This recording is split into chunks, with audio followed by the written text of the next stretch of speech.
আমি যেখানে বাসা নিছি এখানে বড় একটা পুষ্করিণী আছে বাসার সামনে, তো এমনিতেই সবসময় ভয়ে থাকতাম। প্রথম প্রথম যখন এই বাসায় উঠছিলাম তখন খুবই ভয় পাইতাম। আমি বেলকনিতে এসে বেশি একটা বসতাম না, শুধু মনে হইতো যে এই যে ভূমিকম্প যদি আসে তাহলে কিন্তু কোথায় বিল্ডিংটা পুরো পানির মধ্যে পড়ে যাবে আর সবাই মারা যাবো, মানে এরকম একটা টেনশন করতাম।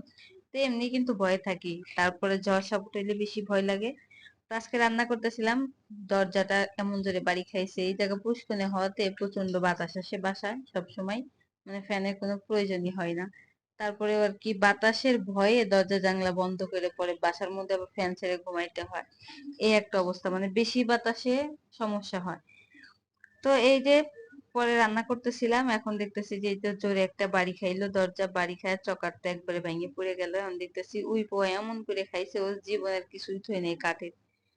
তো কাঠের কিছুতে না মনে হইতেছে সোন পাপড়ির মতো খুলে খুলে পড়ে যাইতেছে। এখন কথাইতেছে কয় যে পিঁপড়াই খাবি বড় লোকের ধন, ঠিক আছে। এখন ওই পোকা যে বাড়িওয়ালার দরজা খাইছে এটাই সমস্যা নাই আমার, বাড়িওয়ালা ভাড়া উঠে ওইটা আবার ঠিক করে পাবে না, কিন্তু অল্প কয়টা কম দামি ফার্নিচার আছে আমার ঘরে, এগুলা যদি খাওয়া ধরে তাহলে আমার কি হবে না, আমি তো আর ভাড়াও পাইতেছি না কিছু না, তাইলে কি করবে না, এই জন্য একটু টেনশনে আছে। এই উই পোকার বংশ যেই খারাপের খারাপ, কারণ এক জায়গায় যদি এরা ধরে তাহলে পুরা পৃথিবী আর কি তছনছ করে দিবে, আগে বিদায় করা যায় না।